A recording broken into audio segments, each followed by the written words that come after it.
falando na própria campanha também, tem a questão envolvendo o PT, a senadora Gleisi Hoffmann, apoiada pelo ex-presidente Lula, deve enfrentar o colega, o senador Lindbergh Faria, na disputa, né, pela presidência do PT. O Lindbergh terá uma conversa com Lula hoje ainda e ainda pode mudar de ideia. Mas como nós falamos aqui, Vera, no início, na abertura, o Andreasa não participa ao vivo, mas ele deixou um comentário sobre essa questão envolvendo a eleição do PT e falou também dessa entrevista concedida por Dilma Rousseff. Ele não ia deixar as fãs totalmente órfãs nesta mas ele falou assim, eu vou gravar. Alguém deu uma ideia para ele? Quem será? E aí ele falou, por que você não participa, de certa maneira? Olá, meninas, ele está entre nós. Vamos então ouvir o comentário do Andreasa e depois a gente, claro, traz o assunto aqui para a Vera e para o Madureira. Vai lá, Regi. Oi, pessoal do 3 em 1, galera do 3 em 1.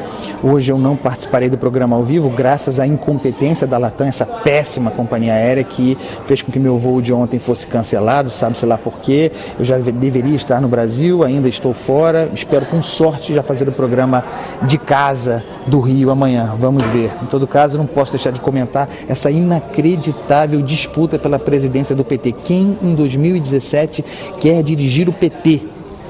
Mas ninguém mais, ninguém menos do que dois expoentes da bancada do chororô, do mimimi, a turma dos histéricos, apontadores do golpe. Gleisi Hoffmann, apoiada por Lula, e Lindbergh Farias, candidato independente. Eles disputam a presidência do PT. A minha sugestão, porém, é um terceiro nome. Dilma Rousseff. Leiam a entrevista dela na Folha hoje e entendam por quê. É inacreditável. Ela é o principal nome. O Lula quer uma mulher na presidência do partido, por que não Dilma Rousseff? Já presidiu o Brasil, sabemos a glória que foi. Quem sabe com isso ela destrua o PT, assim como fez com a economia brasileira. Seria ótimo, né?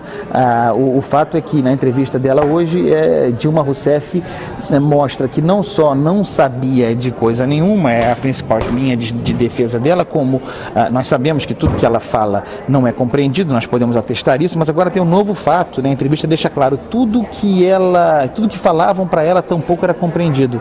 Ela governou o Brasil por 4 anos, foi reeleita e nesse período todo lidando com empresários, políticos, os mais variados, a turma da pesada, ela falava e não era compreendida, ouvia e não entendia. Isso diz muito sobre nós brasileiros. O que vocês acham aí, pessoal da bancada?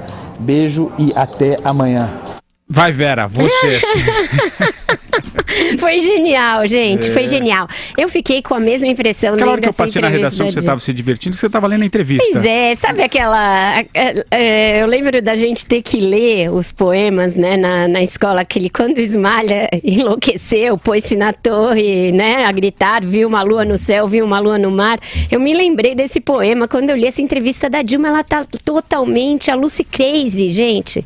Ela começa a falar línguas, né, acho que ela gostou daquela experiência na França. Então ela fala italiano, ela manda um niente, ela manda um espanhol, Dionô.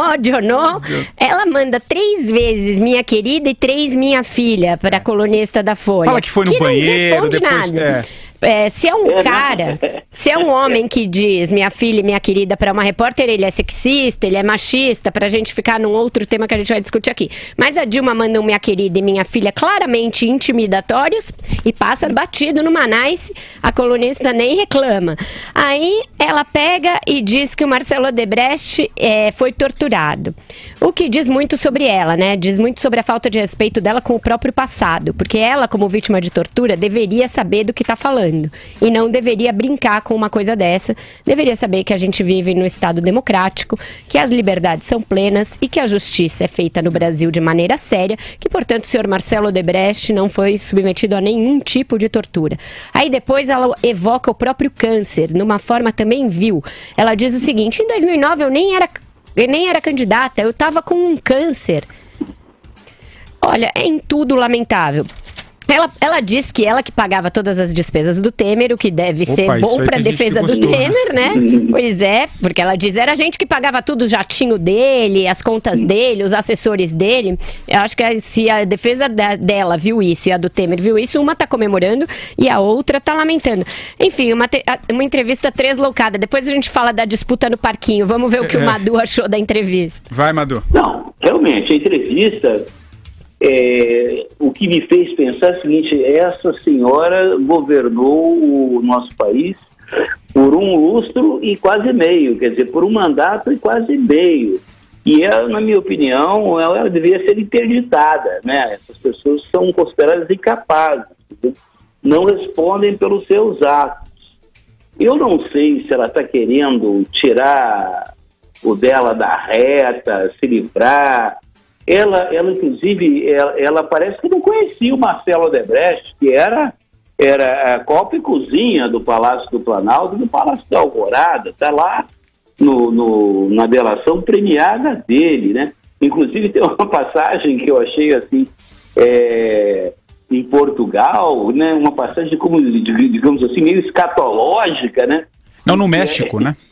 Foi no México. Foi no México, então, foi no México. A maldição de Monta. Tem esse momento também de uma fisiológica. Faz difícil fazer, ou seja, governar o Brasil, é isso? Só pode ser. E aí ela fala que o Marcelo Odebrecht ela sai do banheiro ainda e ele fala um montão de coisas que ela não entendia. Ô Madu, eu tenho um trechinho aqui até para o nosso ouvinte entender. Eu imprimi aqui a entrevista. Tem um momento que ela diz o seguinte: fui ao banheiro, né, ao toalete, para uma sala reservada e fiz o que tinha que fazer. Ela dá uma risadinha. Quando voltei, tá lá o senhor Marcelo nessa sala. Ele começou a falar comigo do jeito Marcelo, tudo meio embrulhado, como se ela falasse super bem. E eu numa pressa louca, olhando para ele, não entendi patavina do que ele falava. Ela tava na pressa, mas ela já não tinha feito o que tinha que fazer? É isso. Não entendi. É porque ela já tinha ido ao banheiro. Enfim, é um dos trechos aqui da entrevista. Aí ela fala assim que mal conhece o Marcelo Odebrecht, mas fala assim, daquele jeito Marcelo, né? Ou seja, uma intimidade, né? Aquele jeito Marcelo, pra quem você mal conhece. É bem louca essa entrevista, gente. Eu fiquei observando na foto que tem a biblioteca da Dilma, né? Porque ela fez questão de pousar em frente à biblioteca dela. E tem um montão de livros desses que vem de brinde, né? Que você compra o jornal, aí junta e paga mais um tanto. E a biblioteca dela é feita que vende de livros de brinde. Olha, gente, em tempos de defesa do empoderamento feminino, Dilma Rousseff é tudo que não se pode esperar. Vera e Madureira, e a eleição do PT, como o próprio Andreasa falou aqui, a turma dos histéricos concorrendo aí, a Gleisi e o Lindbergh, com a Gleisi com o apoio do Lula, Vera. Pois é, deu crise ali no parquinho, né, na turma do Jardim da Infância. Eles que estão disputando para ver quem é que vai comandar o pula-pula. Seguinte, gente, tudo isso é muito oportunismo, né? O Lula, vocês acham mesmo que ele acha que a Gleisi Hoffmann é o melhor nome para comandar o PT? Ele não acha. Ele, se pudesse, poria alguém da confiança dele, daquele staff ali mais próximo. Mas agora ele veio com esse truque de que ele acha que é hora do PT ser governado por uma mulher. Seus acólitos, que nunca dizem não para o Lula, ficam quietos em público, mas em privado destilam todo o seu machismo e dizem justamente o que o Andreasa brincou. Olha, a gente já pôs a Dilma, olha no que deu, vai botar uma mulher, não sei o que, porque o PT é um partido que sempre foi comandado por homens, não adianta vir com esse discurso aí igualitário. Aí o Lindbergh foi um defensor ferrenho do Lula durante todo esse processo, um dos mais ali, né, veementes. A gente viu ele berrando, perdendo a voz em várias vezes naquelas audiências do impeachment, defensor da Dilma. Aí não querem colocá-lo de presidente, por quê? Simplesmente porque ele não é do mesmo grupo político do Lula, ele é considerado de uma tendência à esquerda. E aí entra uma das velhas doenças do petismo, que são essas disputas de facções internas, que acabam se sobrepondo a qualquer outro interesse. Diga, Madu. Não, você falou muito bem, usou o termo com muita propriedade, facção, prossiga. É facção que tem o PT. Pois é uma briga das facções ali do Jardim da Infância 1 contra o Jardim da Infância 2. O que você acha que vai dar isso, Madu? Não, eu analiso o seguinte, Vera. Você vê que o atual presidente do PT é o Rui Falcão, e que é o Falcão, uma ave de rapina. Então, ele tem que ser sucedido por uma outra ave de rapina. Eu sei que o Lindbergh vai mais para Urubu, mas a Gleisi Hoffmann me parece mais para Gralha. Gralha não é exatamente uma ave de rapina, né? Mas é uma ave bem chata, com aquela voz de taquara rachada dela. Eu não sei qual é a ideia de uma pessoa querer ser presidente do PT hoje em dia. É para administrar a massa falida? Porque eu acho que o PT vai tomar outro quinal, né, outra surra eleitoral em 2018. Não é possível. Ontem a pesquisa que a gente tratou aqui do Instituto Perseu Abramo, né, é eloquente, mostra que existe uma rejeição enorme com relação ao discurso da esquerda no Brasil e principalmente do PT, que é o principal partido da esquerda. Então, eu não vejo qual é a ideia do Lindenberg e da Gleisi, que são duas figuras evidentemente oportunistas, né? Adoram aparecer em intervenções absolutamente inúteis, né, no Senado, né? Realmente chega a ser ridículo, chamam de turma do Jardim de Infância, não é à toa, né? O que existe por trás da cabeça deles para almejar, né, a essa altura do campeonato, a presidência do Partido dos Trabalhadores? Você tem alguma ideia, Patrick ou Vera? Eu queria entender isso apenas. Pois é, o presidente de um partido determina ali, tem uma grande determinação, uma grande discricionariedade sobre como vai ser usado o fundo partidário, né? O Lula é que manda nas decisões políticas, mas nesta vida burocrática ali, colocar um carguinho aqui, outro ali, decidir coisas sobre os candidatos, sobre os diretórios estaduais, o presidente tem algum poder. E também serve para fazer esse discurso de defesa do partido e que, no caso dos dois, se confunde com a própria defesa, porque os dois são investigados na Lava Jato. Então você faz uma metonímia da parte pelo todo ali. Você faz a defesa do partido e a sua de quebra. Então tem um certo interesse estratégico da parte dos dois ali. Mas você acha, Vera?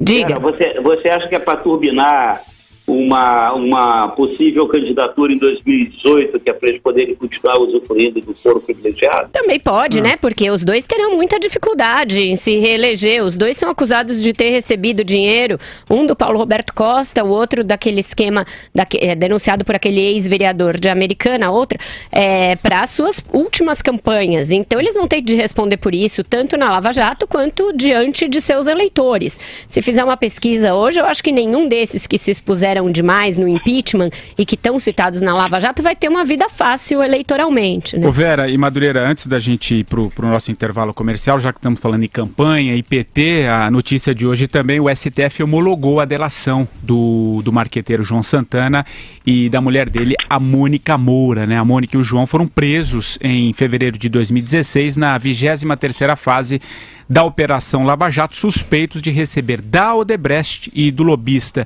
Svi Skornik dinheiro desviados na Petrobras. Gosto dos nomes das pessoas investigadas. Sensacional.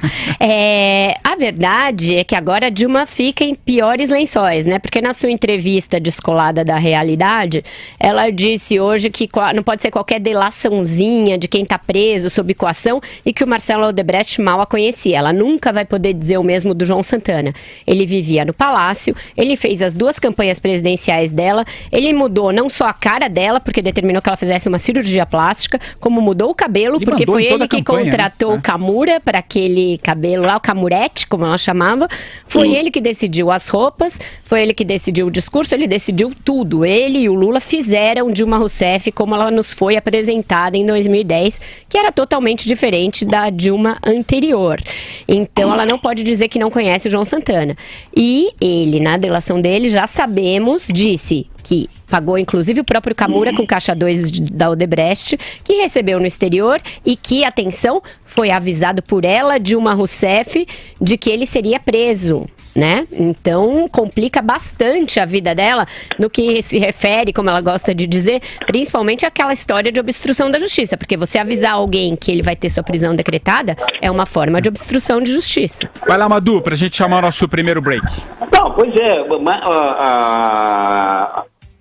corroborando a Vera aí, eu acho que mais do que marqueteiro, João Santana era conselheiro da Dilma, né, naquele momento das manifestações de 2013. Ele, muito mais do que um simples aconselhador na área de comunicação, ele dava uns conselhos à presidente o que ela deveria fazer, como deveria se comportar. Não só na forma, não, no conteúdo. Agora, o que eu quero que seja o quanto antes, seja colocado à disposição do conhecimento público, é essas delações, porque o João Santana e a Mônica Moura, eles trabalharam como marqueteiros em vários países, né, em várias eleições de países latino-americanos, se não me engano também da África, ou seja, o dinheiro passa muito por ali. Então, eu acho que vão ser muito ilustrativas, caso venham à luz aí, seja revelado ao público, o conteúdo dessas delações premiadas, que seja feito isso quanto antes. A homologação foi hoje, em breve deve cair o sigilo. Eu acho que é uma coisa mais fácil de analisar do que aquele bloco monolítico da Odebrecht.